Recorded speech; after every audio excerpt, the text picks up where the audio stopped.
Alright guys, I finally got all these patterns completed, ready to go. Took me a while to put this all together. Like I said, the current job that I have just doesn't give a lot of free time. Just 8 more days and hopefully off to greener pastures. This is my hand load, my 10 gauge hand load, which I will cover at the end. I won't make any loads, but I will show you everything that I did. I'll give you the recipe, show you the components I used, tell you where to get them, etc. It's obviously not a published load, but I can certainly tell you, shooting it side by side compared to the same hull, a Shadid hull, compared to the Boss, I was not getting any case rim swelling. And you know, if you're familiar with shotguns, and there's different ways to read pressure, it's not always based on a primer. Kind of look for pressure signs in other places, and hopefully this is shown pretty well in the footage. This is my hand load at 40 yards, and I will go over the details around it, but it's an 1 ounce and 7/8 number 2 bismuth. It's Roto Metals bismuth. This particular one could be potentially some of the ballistics products, number 2 bismuth as well. Got fairly similar results. I'd say if you're buying bismuth, definitely go the route of buying Boss's bismuth. I think it's around 16 or 17 bucks a pound. I'm not entirely sure, but I'd probably spend your money there. But here's the pattern at 40 yards, 10 gauge side by side. It's a 3 foot wide piece of paper, and you can tell this is a really solid, roughly 30-inch circle. I did not count all the pellets. Yeah, the target's really wrinkled, but I believe you guys should be able to see the pattern. It's an awesome pattern. It easily takes the cake on any Boss offering that I have out of that gun. And the next two I'll go over are out of the Browning Gold. And I think you guys will definitely agree that it's a substantially better pattern than the Boss. Here's my 10 gauge 1 ounce and 7/8 number 2 bismuth load at 40 yards. This is an improved modified True Lock out of the Browning Gold 10. Check this out.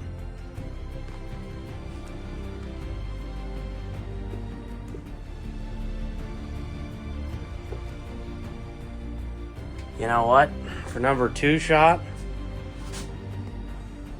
I think a teal would have a hard time getting through that.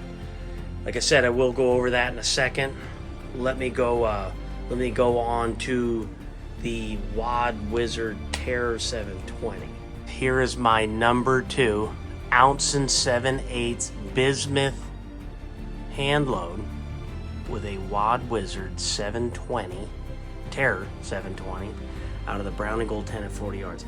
That is intensely tight, in my opinion. Probably too tight.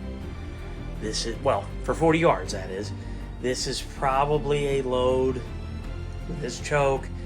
You're maybe looking in that ballpark of, you know, maybe you're looking for the, 50 yard, 60 yard shots. Bismuth is absolutely capable. Number 2 bismuth is absolutely capable of 50 to 60 yards. I'm not saying it's going to, smack them like T-shot, but number 2 bismuth is pretty comparable. My understanding is right about BB steel.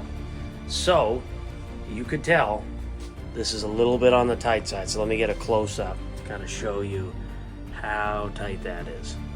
This is a 30-inch wide piece of paper. That's my hand load. It's pretty tight. So what I'll do is I will go on to next how I made it, what I did. I'm not going to demonstrate making it. If you guys are really interested in that, I can absolutely go and do that. I didn't think I would, put that together as quite a bit of work, but if you guys would like to see that, I don't mind making a loading video and demonstrating exactly how I do it. But yep, that's my 1 ounce and 7/8 bismuth load. I don't see Boss anywhere close to that pattern quality. the other thing is I'm using the same wad they're using. Same primer, in fact, too. So that's pretty much it. Let's go on to the next. In this portion, I'm going to go over the components that I use to develop this load. Once again, this load is not in a book. I'm not saying it's at an unsafe operating pressure. I'm also not saying that it is at a safe operating pressure. I noticed no issues whatsoever once again, and I can tell you from doing load development, I've seen overpressure, I've done overpressure. It's kind of part of it. This one, I don't even think it's anywhere close to a excessively high pressure round. I also don't agree with the 11,000 psi for modern guns, but it is what it is. So I'll quick go over the components that I used. So this is a completed round. Yeah, I know it just looks like an old school standard Remington hull. You could tell it was Magnum 6-shot. This kind of came in that group of when I bought all the reloading components a couple years ago from that old Crow Hunter. This is a Remington High basewad hull. They are generally speaking yellow, and they have almost identical capacity to a Cheddite hull.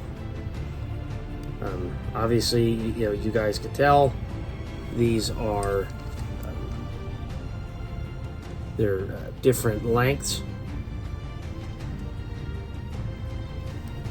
I think the Cheddites come full length, I believe, when they're empty. I believe they're right around 3 3/8. These are at 3.5, just like all standard Remington 10 gauge hulls. The difference with the high base wad is it's literally a high base wad, so you lose quite a bit of capacity, and the internal capacity to the Cheddite is literally identical. So you can load a Cheddite hull or a Remington High base wad hull identically. You do not need anything to space up the wad. So I just figured I'd kind of point that out. Or you have an option of, say, maybe taking a standard Remington hull and trimming it to the length of the Cheddite to match the internal capacity. So you would have to, do a little bit of research on that, figure it out. It's not rocket science. You can definitely figure it out. But these high base wad hulls are awesome. I really wish I could get more of these. I have no idea where I'll ever find them. I had only gotten like maybe 3 dozen in that whole deal. And originally when I got them, I didn't know what the heck I was going to use them for, but now I wish I had a whole boatload of them for loading bismuth. So we got the hulls out of the way. So we're all using internal capacity to match the Cheddite or a high base wad Remington, and that's the initial load, and I'll go over some more details in a second, but we'll just finish up the components. Cheddite CX2000 primer, that's what I'm using. That's what comes in new Cheddite hulls if you buy them. They work fantastic. Never had an issue with them. I've shot tens of thousands of them in target loads. Just kind of started using them in hunting loads a couple of years ago. Don't have an issue with them. They work perfectly fine. There's absolutely nothing wrong with them. Feel free to use a Win 209 if you're, if you have them, or if you just maybe don't trust the Cheddites. Check out Tom Roster. He'll tell you that the CX2000 and Win 209 are so darn close. He says they're interchangeable. And I trust his opinion over the keyboard commandos. All right, for the powder, I'm using Blue Dot. You certainly have other options. I have had exceptional luck with Blue Dot with any heavier lead. Obviously, bismuth would, be in that range as well. This actually is a good powder for steel as well if you can't get steel powder, because this does appear to be more available than steel powder. But this is what I used, and it performed awesome. in the Bismuth Load, and I believe that it was the reason that I was able to get the load where I wanted. I had spent a lot of time trying to figure it out, and I struggled like hell. I mean, actually, I started making this load that I came up with. I started back in 22, and I never got it before hunting season started, so I shelved it and brought it back out this year twice, and I tried to get it without the wad, without a cushion style wad, and I just couldn't get the performance that I want. I just couldn't do it. I couldn't do it. I tried and tried and tried. I just couldn't get the feet per second where I wanted without running into pressure, etc. And I just wasn't comfortable, so I shelved it again.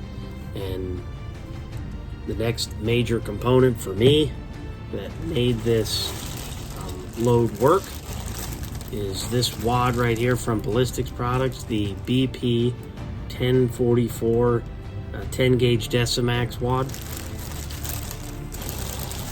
I did make a video on comparing this wad to the SP10. Now, I will admit, if I have the option to buy an SP10 wad or these, I'm going to go SP10. I'm not going to lie to you. I think it's a more durable wad and relatively same on powder charge. I tried both, but I didn't have a whole bunch of SP10s, and once these became available, I bought 4 bags just because they were available, and I figured I may as well have enough to last me a really long time. In fact, they'll probably end up lasting me 10 years, so I probably bought too many. And then just last week at a gun show, I found 2 bags of brand new SP10s for $10 a bag. So now I've got 750 of those and just shy of 1,000 of these wads. But this is the same wad that Boss uses as well. So the combination of the blue dot powder and a cushion style wad, I had 0 issues getting the feet per second that I wanted without having pressure issues, because I don't want to push it too much. I don't mind pushing a little, but I don't want to push too much. These wads are also really nice when it comes to crimping. Even if your shot is a little on the high side, these cushion wads work so good for crimping. Even if you're, a little high, a 1/10 of an inch high, this wad will give exactly what you need, and you will get a beautiful crimp. There's proof. Now, granted, it's done on a Ponsness Warren. I'm pretty confident that you could do that on a mech as well. I loaded my first year and a half or 2 of 10 gauge with a mech. The Ponsness Warren is definitely a better shell overall, but you don't need a PW to make it happen. So that's the wad. There is one step that you need to do, in my opinion. You do what you want. Is I flare this wad. I flare the seal on the wad. There's different ways to do it. What I ended up settling on was using a adjustable wrench, going in here like this, closing up that gap a little bit, and just going around like that, flaring the seal. Now, obviously, it doesn't look great the way I'm doing it because I'm trying to do it while filming, but you can kind of see that that's already starting to flare out a little bit. If you get a little bit more aggressive with it, you can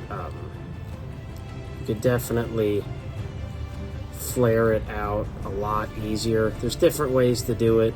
You don't have to do it this way. You can use a pair of pliers. You can do it whatever way you want, but you gotta flare this gas seal, and honestly, it needs to be done on the SP10 as well.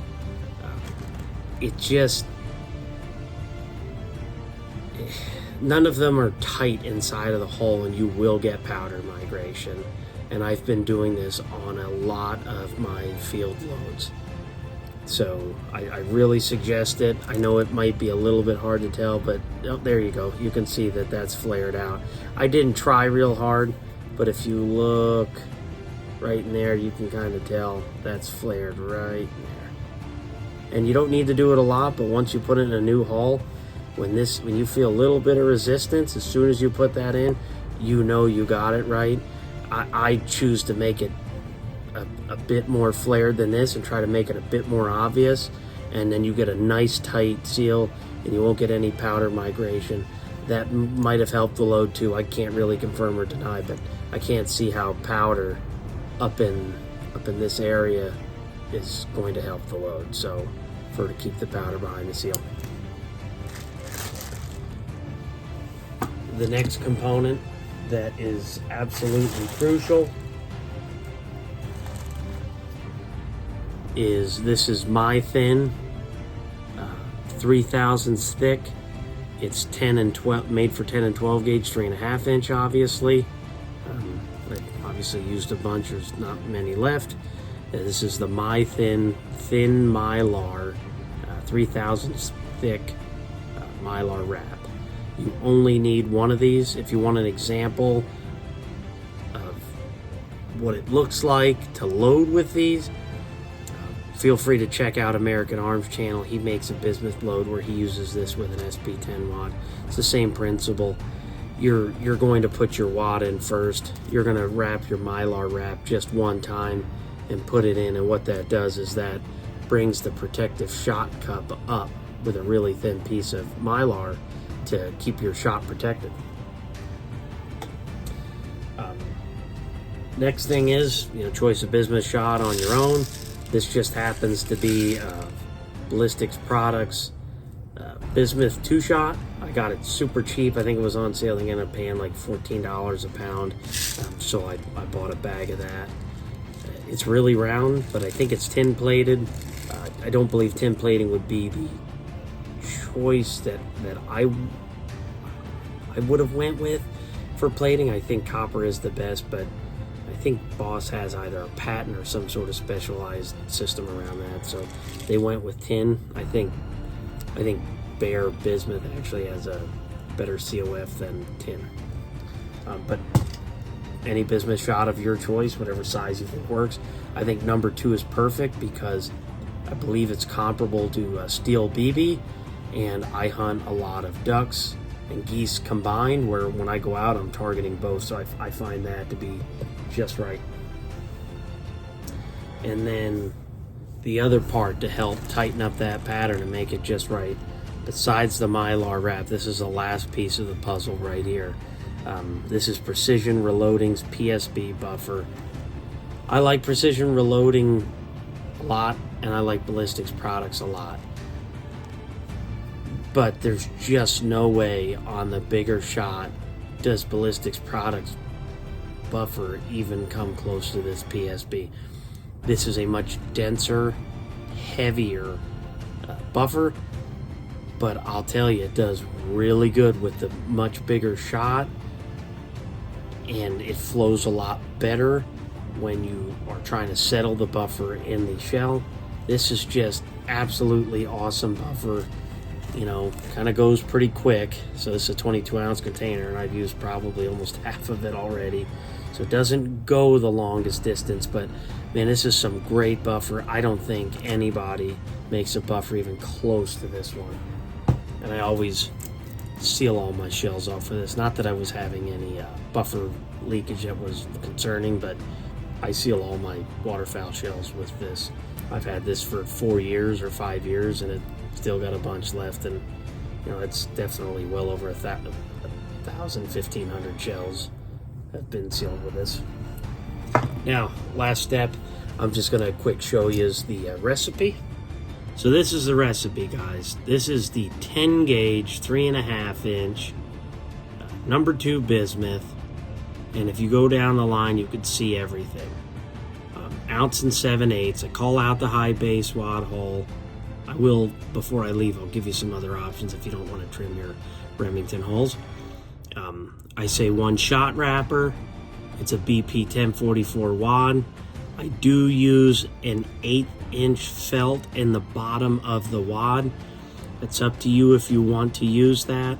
I'm using the really squishy felt, and I did forget to go over that when I was originally going over the components, so my bad on that one. But once again, I think you can get away without it. But I did want to call out, I do use an 1/8" felt.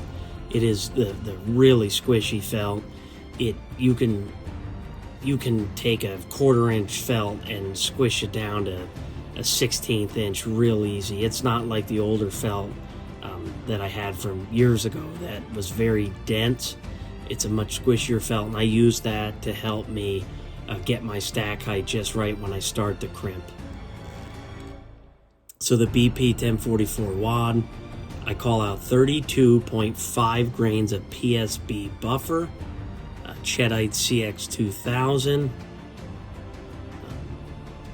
once again, 1 7/8 ounces of bismuth of your choice, Blue Dot at 42.8 grains, and my velocity was 1325 for a pretty solid average. I was getting that pretty regularly in the configuration that you see right here in this recipe.